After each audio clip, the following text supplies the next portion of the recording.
everybody, and welcome back to Grunt Reviews. I have in my hands one I've been pretty excited since these come out and a few of you have asked for. Guys, today we are going to take a look at the new AR57 or AR57 ULT upper. This is the one that Classic Firearms did release.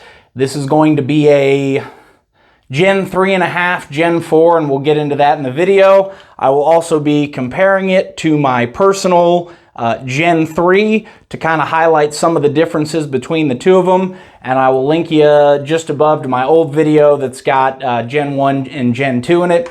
Guys, always go down below, hit that like button, hit that subscribe button, drop a comment, share us with your friends, and if you like this kind of content and you like what we're doing for you here at the channel, definitely feel free to hit that Buy Me a Coffee link in the description, and let's get into it.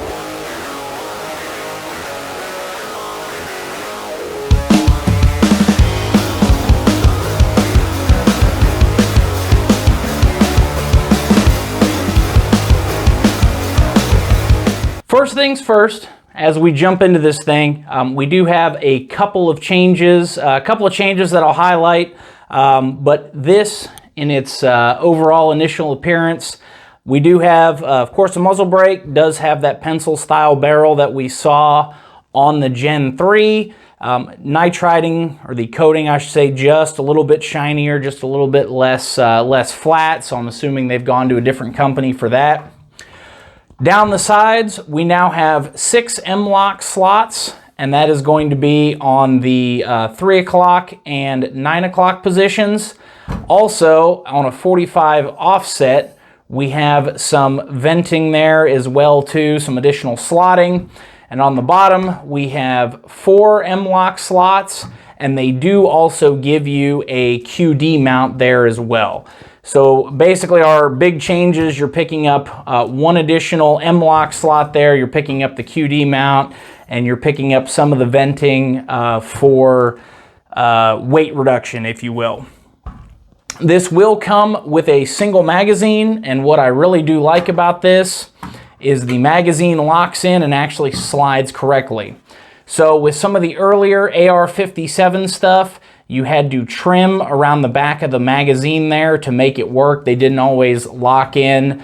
As we've mentioned before, AR57 was not exactly known for good quality control. With this, does appear that with their AR57 magazines, as well as, let me grab one here, an actual FN magazine, both of them do lock directly into place. They don't have the wiggle that we saw on some of the other ones, and we do have the bolt that does slide correctly with both magazine types, so that does make it easier if you have FN mags laying around. Looking at the bolt, does appear that they changed the coating on that as well too, or whoever's doing the nitriding does appear to be a little bit shinier. Looks to be a little bit better quality. Versus the old Gen 3, we still have that AR57 stamp. Obviously this one is marked ULT instead of SLC. Charging handle, still going to be the identical setup as the Gen 3. We've got our detent. This can be removed and converted to be ambidextrous, or I'm just going to go with ambi. Apparently I say it with a little bit of a redneck accent there, but it is ambi. So what you do is you remove this plate. You'll also have to remove the bolt catch from your lower, and you can move that charging handle over to the other side for our left-handed shooters. If you're not familiar with these are they eject through the mag well. It's a bottom eject. So once you move the charging handle, it is easily shot by left or right-handed individuals, and you don't have to worry about brass ejecting and giving you some free dental work. Magazine release, like the Gen 2 and Gen 3, does work from both sides, and it does feel a little bit smoother than some of the previous ones. It seems like some of the quality control issues have been addressed.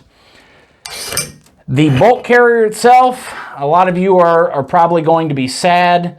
You'll notice this one does still say up, and it does still have that cut. So this is a semi-auto only carrier. You cannot use FRT with it. You cannot use any of your force reset triggers, or for the SOTs out there, you cannot just go ahead and drop in a 3 or 4 position pack. So that's one thing that would have been kind of nice if they had done that. Pretty much everything on the market today does come with a M16 or a full auto type cut. Why they refuse to do that, I'm still not sure, but a little bit of a grievance. However, should not affect shooting for anybody not running an FRT or a 3-position pack. This particular one, serial number is 50 on it, so it is still, these are still a relatively low run, relatively new. But something I will point out, and let me grab this here. I did actually buy 2 of these for the review process, and let me get this other one out of the bag here.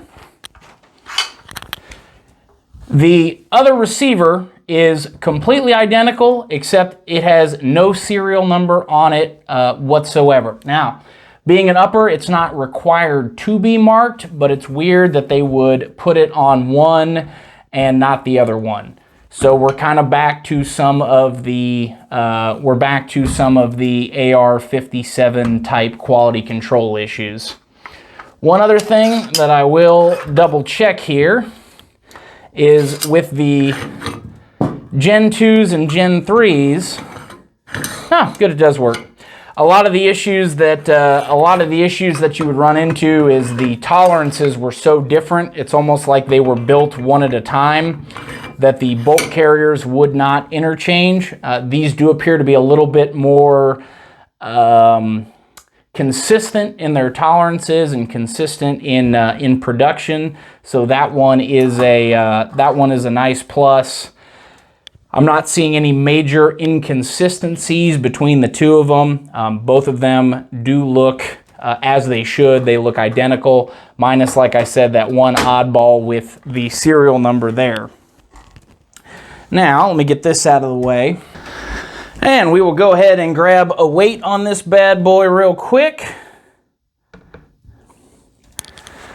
So, looks like 3 pounds, 2.34 ounces, and then with an empty magazine, puts us at 3 pounds, 7.14 ounces.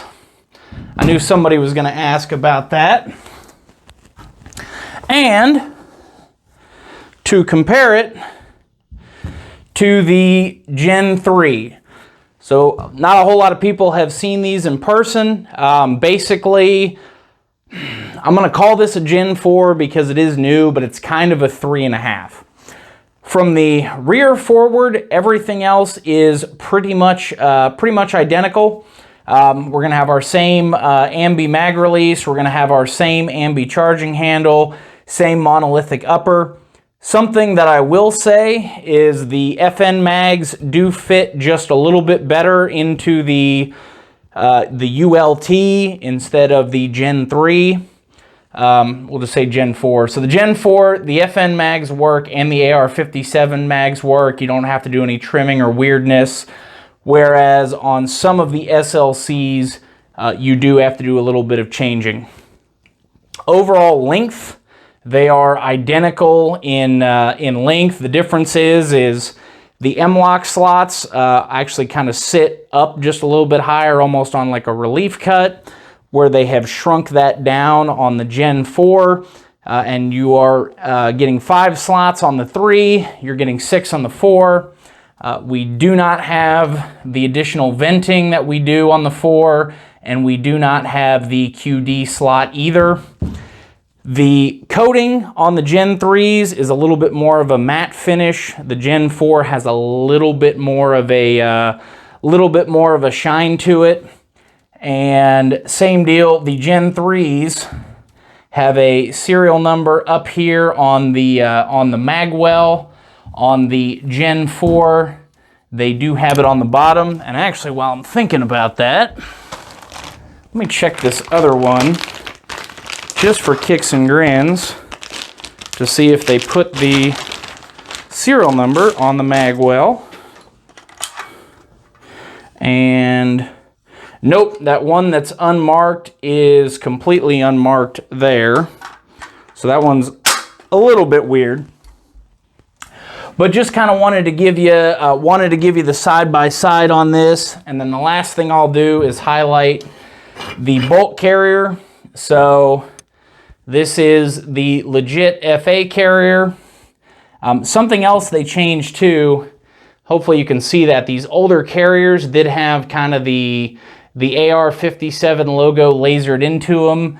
These new ones do not have any sort of markings on them. I'm gonna move this out of the way, get this here.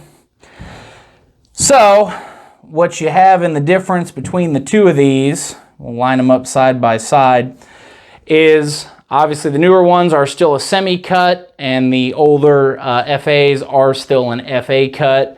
The FA carrier, however, does fit into the new upper. So hope that answers some of the big questions on these. So far, I've been kind of the final thoughts on the tabletop here. Pretty impressed with it. Build quality does seem better than it used to be. I'm seeing less of the QC issues that used to exist with the Gen 3, Gen 2, and Gen 1. So this Gen 4, Gen 3.5, whatever you'd like to call it, definitely does seem to be a bit of an improvement, which I do very, very much like. I'm glad that they started really focusing on quality control, it appears. And the nice thing is between both of these out of the box, they do appear to be very similar. I did interchange the bolt carriers off camera and everything else. And the overall specifications, tolerances, I guess consistency between them, whatever your preferred nomenclature there is, does seem to be much, much better than it used to be. Forgot to include this, or forgot to mention it, so I did want to go ahead and insert it. Does include a buffer. It's basically a 5-ounce buffer, 4.82 ounces there. So between 4.5 and a 5-ounce buffer. Did want to mention that it does come with the upper as well.